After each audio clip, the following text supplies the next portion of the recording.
Perfect. Oh my goodness. So, welcome to Black Culture Talks. Again, apologize for the slight technical difficulty in the beginning, but it's been a while. So, I had to refresh some things. There were some updates that had to happen, et cetera, et cetera. So, let me reintroduce myself. My name is Kim, aka Kim with the Gems. And on this channel, we talk all things wellness, travel, and finances. Tonight's topic is a topic that I am super proud to talk about. Let me see, I got to cover things up. Okay, let me.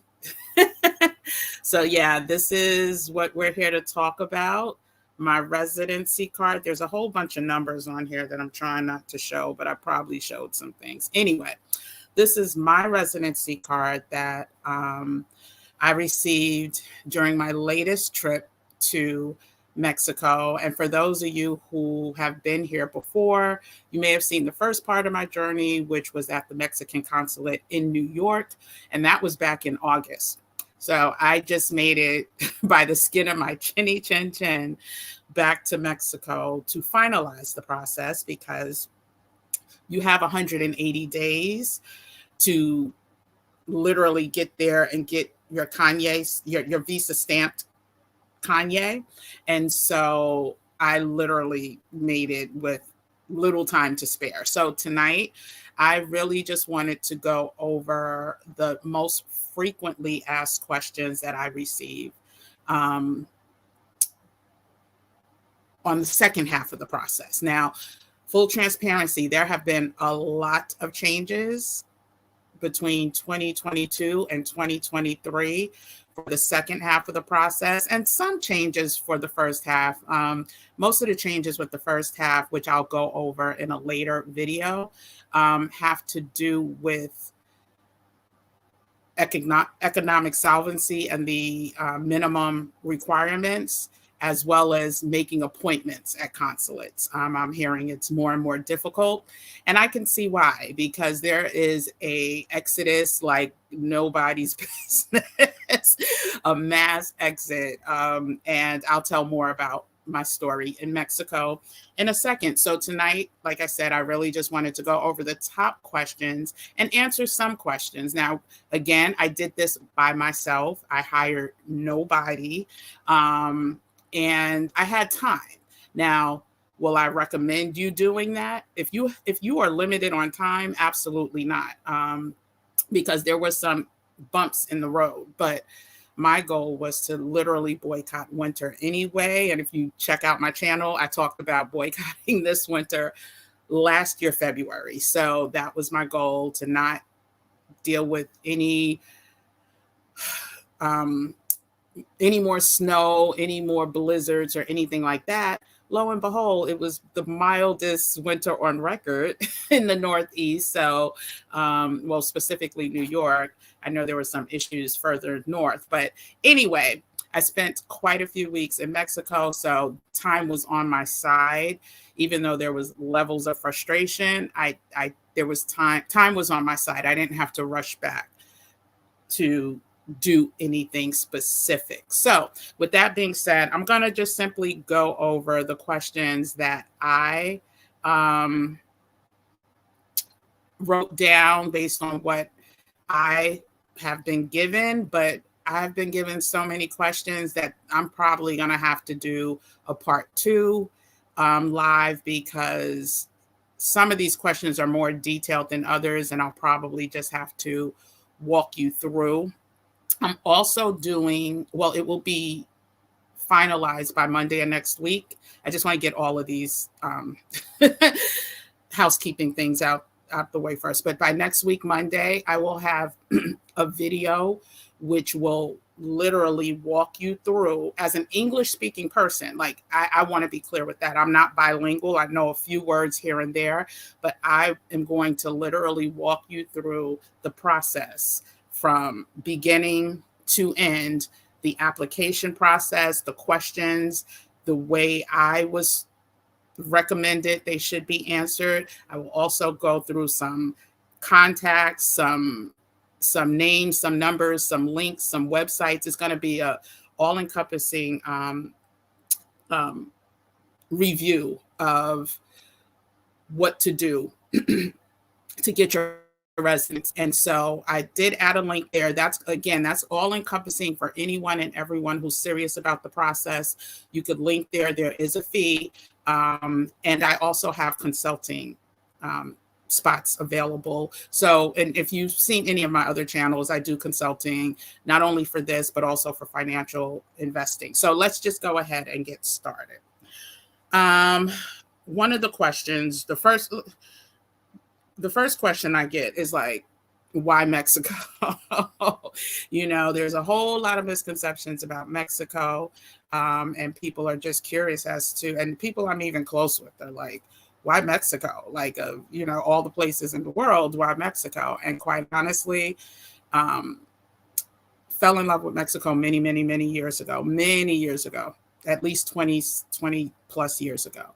And if you are a person who likes to travel because of culture, because of food, music, how people live. Like, one of the examples I give is when I go to Mexico and I go out to dinner and I look around the restaurants and it's filled with Mexican people. They're not sitting on their cell phones, right? They're not sitting on their cell phones on social media. They are engaged with conversation or engaged in conversation with the people that they're with. Things like that, I appreciate. Things like that, I love. The cuisine. I don't love everything about Mexican food. And let me clarify that. It's very carbohydrate heavy. Carbohydrates is a huge part of their cuisine. And so trying to minimize that, it's not my first choice for like food. So, but I do love their food, from the seasonings, from the flavors, from the freshness, and all of that good stuff. So why Mexico? I just found a connection to Mexico when I started traveling there 20 years ago. I also used to know Spanish many, many years ago. And so it's always been at the top of my mind to live in a Spanish-speaking country. And so Mexico was number one on the list. And so another question I get, well, do you speak Spanish? And if you don't, how do you survive?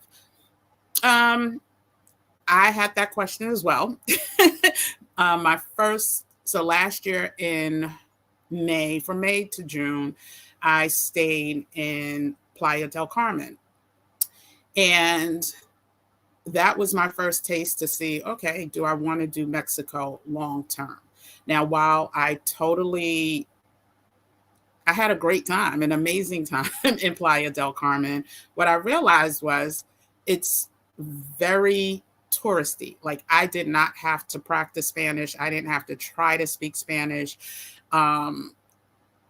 Sometimes I made efforts, sometimes I didn't, but there's so many Americans, Canadians, English-speaking citizens that live in Playa del Carmen, that although it's a Mexican, it's a town in Mexico, it wasn't as authentic as I needed it to be to really understand if Mexico is someplace I wanted to be on a more full-time basis. So with that being said, Playa del Carmen, places like Playa del Carmen, Puerto Vallarta, places where there are a lot of snow bunnies that come, during winter months or have retired to, you don't really need to know Spanish, right? I decided this time to go someplace that was a little less touristy, and that was Guadalajara. Now, Guadalajara, Mexico, is the type of city that you can get away by finding places that have people that speak English, but it's clear that Spanish is the dominant language, and it would best serve you to learn the language, to know the language. You would get, I think, a better experience by knowing Spanish and living in Guadalajara. So to answer the question, do you need to know Spanish? No, you could pick someplace, a town where English, or there are a lot of tourists from English speaking countries, and get by just fine.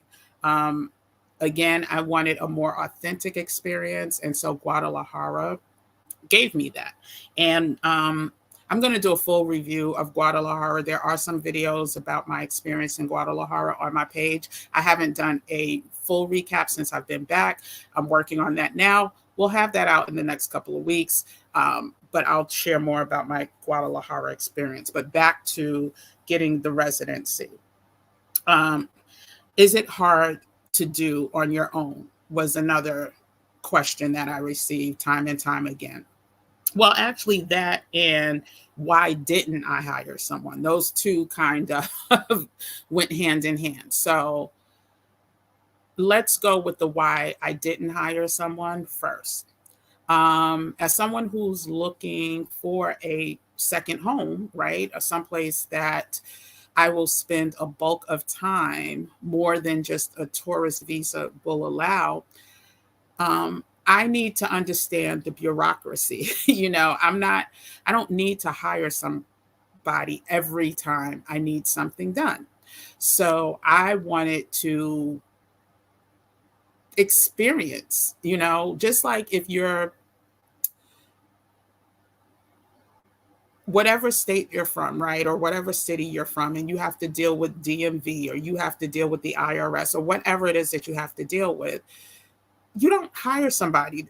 The average person does not hire someone to do that every time they need something done, right? So I wanted to have that experience of, okay, I want to be a resident.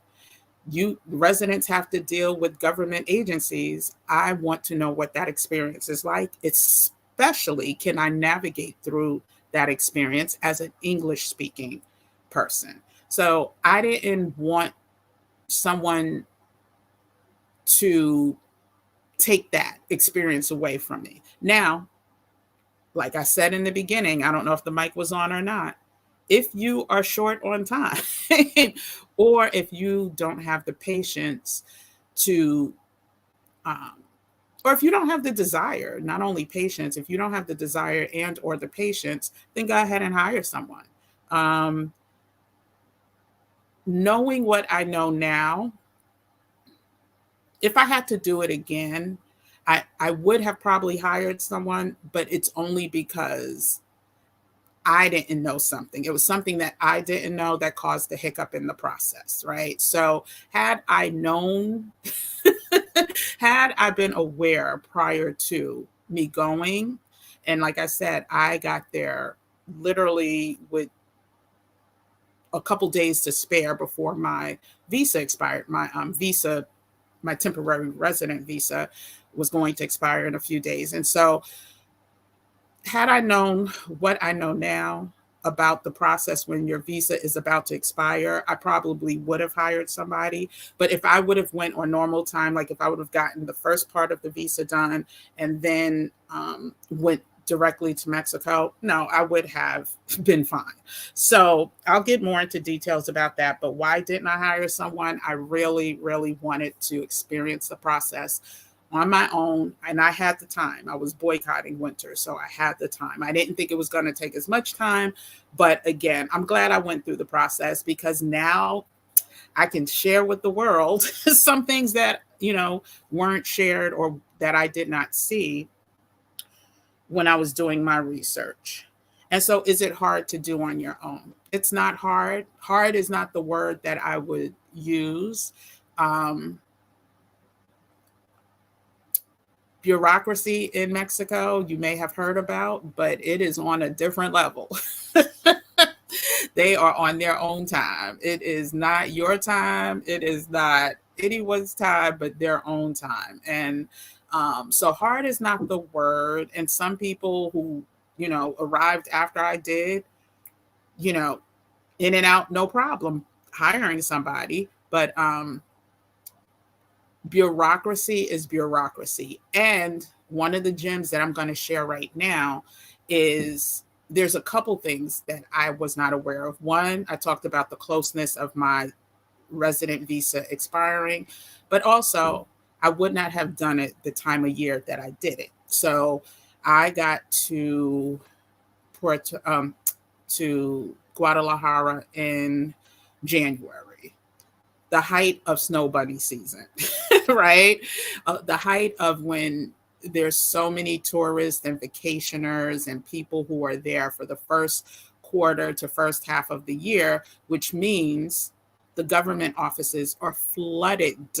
And not just with residency, they handle everything. They handle, birth certificates, they handle car registrations. The list goes on and on and on. So the time that I went, there was a backlog. And then the offices, the immigration office in Mexico closes like a week before Christmas and doesn't open until like days after New Year's. So that the work just stops. It just completely stops. And so when they come back is around the time that I arrived. And I literally, that was like a bottleneck, right? So the fact that it's high season for them, for, people who are escaping winters and people who are on holiday, the office is closed. These are things that I did not take into account. The office is closed, and would not recommend, like, if you only are there for a short amount of time, try to not even think about getting residency complete during the holidays. And so then like I said, when I got there, I had to wait 3 weeks for an appointment because that's how backed up they were. So was it hard to do? No, but there were a lot of things that I wish I would have known that would have probably made it quicker. I could have handled things a lot faster. Not necessarily easier, but faster. And before I forget, if you're watching this now, do me a favor, subscribe to the channel and give me, a thumbs up. It definitely helps. And one of my favorite YouTubers is like saying hi when you walk into a room, right? You walk into a room, you see people, you say hi. Do me a favor, do the thumbs up, and then I'll know that you said hello to me. But I am going to, like I said, this is going to be a multi-part video. I mean, a multi-part like description on getting your residency, because there's different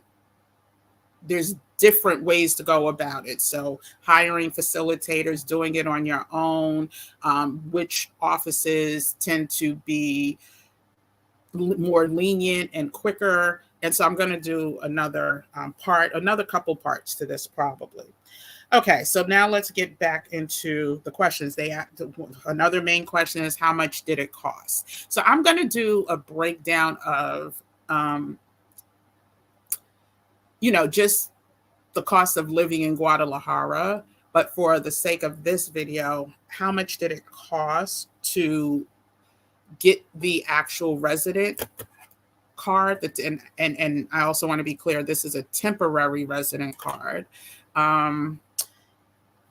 And I'm going to give you the price for the 1 year, because with the temporary resident card, it's only valid for 1 year, and then you have to renew, and it's renewed for 3 years.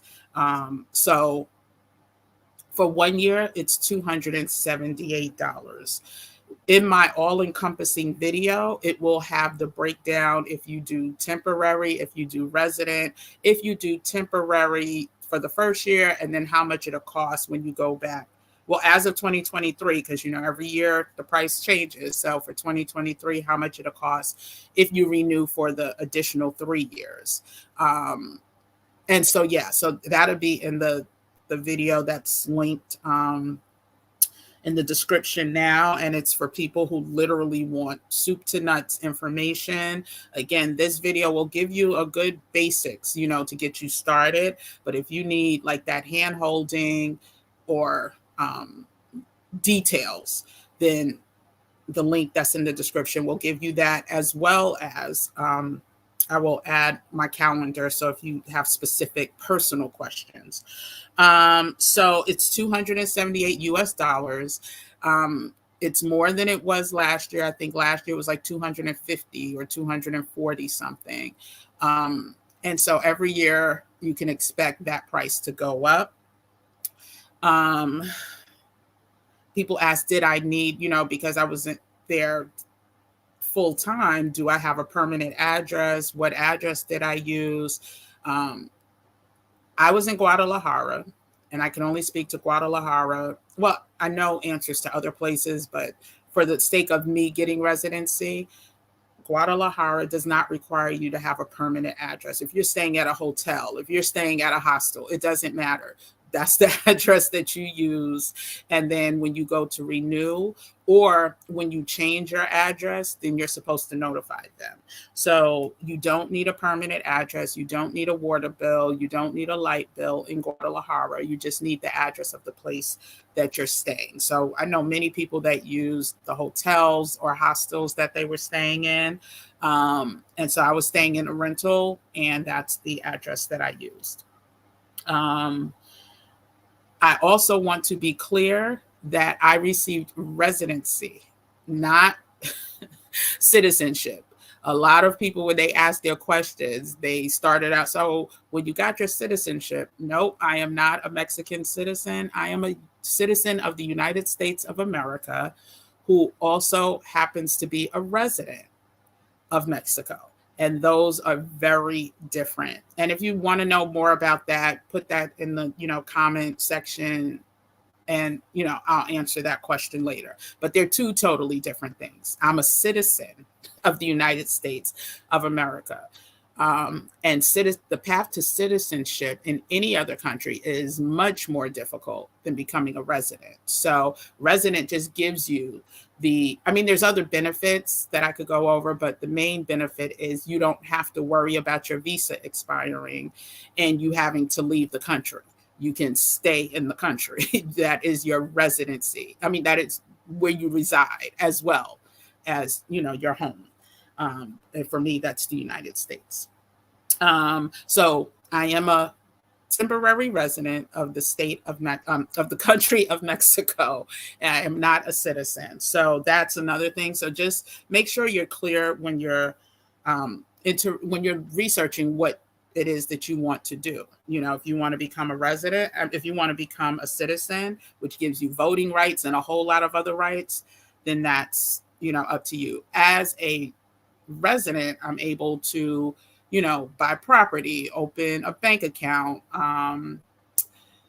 As a temporary resident, I'm not allowed to work there, but there's a whole lot of other benefits that comes with being a resident. And let's see. Oh, there was another question. I just want to go in some type of order change. And if you have a question, go ahead and, type that as well. I'll try to answer it. Why residency versus a typical visa? That I kind of explained that. Residency gives you permission to stay in a country legally. That's key, legally. There's a lot of illegals in Mexico. Just like there's illegals in the United States, there's illegals in Mexico, but residency gives you the right to stay there legally and not have to worry about, they call it, border runs to get, leave and then have to come back. And as an illegal resident, you can get put in jail in Mexico and fined. So, so why not just a visa? It gives me the flexibility to stay as long as I want. And when you come into Mexico, even though it is assumed that you will get 6 months visa, a 6 months visa approval on arrival, there are people that have gotten 30 days, 15 days. It is at the discretion of the border agents, and it is what it is. If they decide to give you 30 or 15 days and you plan to stay for a month, guess what? You got to leave. and come back, and then hope they approve you for another 15 days at minimum, but it's at their discretion. So, and then ultimately, buying property and residing there is the goal. And so, um, I mean, there's a ton other questions. I don't want this to go long. So if you have a question, please go ahead and ask. You know what? I can go over pros and cons. That's what I'm going to do really quick. And then hopefully you can see me. Yes, you can see me. Okay, so what is the benefit of temporary residency? A pro is that, one, you're unaware of how long you want to stay. And with temporary residency, you can stay with up to 4 years. Temporary residents can keep their foreign plates on a car for the duration of their residency up to 4 years. So you don't have to transfer over your plates if you're driving into Mexico. You can keep your United States plates, whatever state you reside in, on your car without having to worry about transferring them for 4 years. It requires, so if you're looking to do permanent or temporary, and let's just say you meet the age qualification, you're at retirement age or whatever, there's still financial qualifications. And with temporary residency, it's lower than if you're looking for permanent residency. Now, what are some of the cons for temporary? And we're going to go into permanent as well. Some of the cons for temporary residency is that you need to have permission to work in Mexico. And you can only renew your status for up to a total of 4 years without leaving Mexico to visit a consulate. So basically, if you're working there, you have to get permission from the government because they do not want people from other countries coming there taking jobs from their own citizens. So you're not allowed to work. Now, you can work remotely. You can, if you have a job in the US that pays you, then that's fine. But going there and getting a job from a Mexican company and getting a check from that Mexican company is a no. So, so after the 4 years, you have the option of either beginning the process of changing them over to permanent residency. So that's the good thing. So usually if you are there for 4 years, you automatically qualify. And when I say there, if you have the card for 4 years, because you don't have to be there the entire 4 years, meaning live there. But once you have the residency for 4 years, most people automatically qualify for permanent residency. And then once you do permanent residency, that's a pro. It's done. You don't have to go back to the immigration office for approval or anything like that. And once you pay, you're done. You are now a full-time permanent resident. So the pros of permanent residency, it's a one-time application, one-time immigration fee payment. You're able to get a credit card in Mexico if you are a permanent resident and you have permission to work. You're able to work as a permanent resident in Mexico. All the benefits, rights available to Mexican citizens, except the right to vote or buy land or properties in restricted areas. So there are certain areas that are only available for purchase by Mexican citizens. And permanent residents don't qualify, just like temporary residents don't qualify. And so, let's see, did I skip anything? Yeah, so you can open a bank account. You can buy and register a car in Mexico as a resident. You can get a Mexican driver's license without having to give up your current driver's license in your country. And you can participate in the national health care program. Yeah, and so those are the primary benefits of both temporary and permanent residency. I'm trying to think. There were, a ton of other questions. Some of them were so specific that I don't know if I want to, that was the main question. Sorry. When you get to Mexico after being approved in the United States of America, you do not have to bring the paperwork that got you approved in the United States. That paperwork, you can file it, you can toss, you can do whatever you want with it. But once you're approved in the US, that's all they care about. All this information is now inside of their system. And so they're able to validate your approval without, them having to reapprove you, so to speak. So I know that was a question that not only did I get once I got back, but while I was there in Mexico, some people have brought, their papers from their consulate appointment in the United States, and that's totally unnecessary. I will also say that there was a time when you were able to book your appointments in Mexico online. And a lot of people heard that or seeing videos that, oh, you go online and book your appointment. Well, that system has gone away.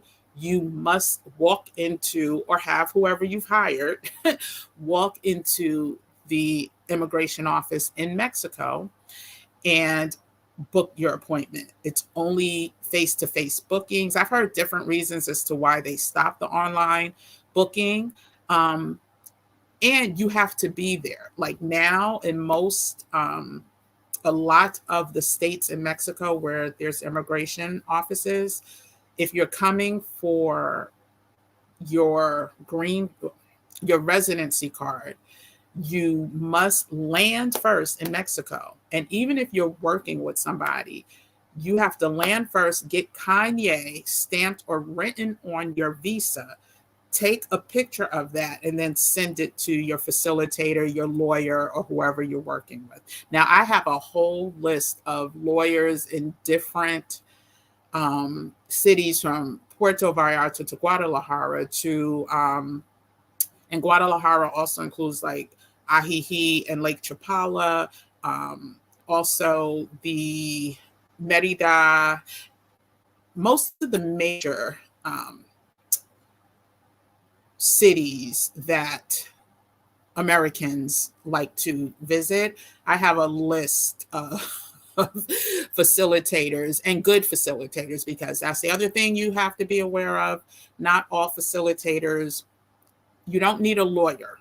You do not need an attorney to process your paperwork there. They're called facilitators, and they help you to facilitate the process. Not all are created equal. And some are overcharging like it's nobody's business. I hate to say it. For the work that they do, to pay $1,000 is absurd. To pay $700 is absurd, unless it's a family of 5 and, there's other, issues or complications. But because so many people are unaware and are just going and thinking that this is normal, yeah.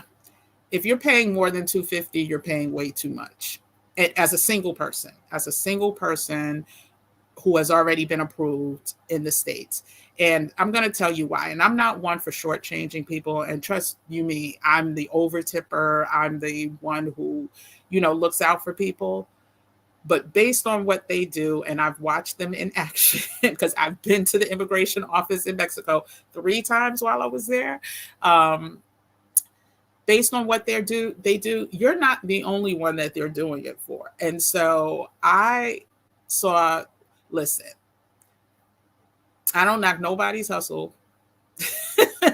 You can't hate the player, you hate the game, right? But for me to you, if you're paying more than $250, and I have great references that charge about $150, $200, but if you're paying more than $250, depending on the state that you're in, then yeah, you're getting got. And that's, that's what I'll say about that. So there'll be more, information to share about that. If you have any questions, once again, put them in the comment section. I will try to answer as many non-personal questions. Like, don't tell me how much you're making. Don't tell me please don't put that in the comment section. But if you have general questions that I did not cover in this video, Let me know. If I covered it, I'll just tell you where to look. I'll, tell you what section to look. But let me see, it's 40 minutes, almost 40 minutes. I know there were a few more questions. What I'm thinking, like I said, about doing is keeping this one at 40, because I know how people are, when these videos get long,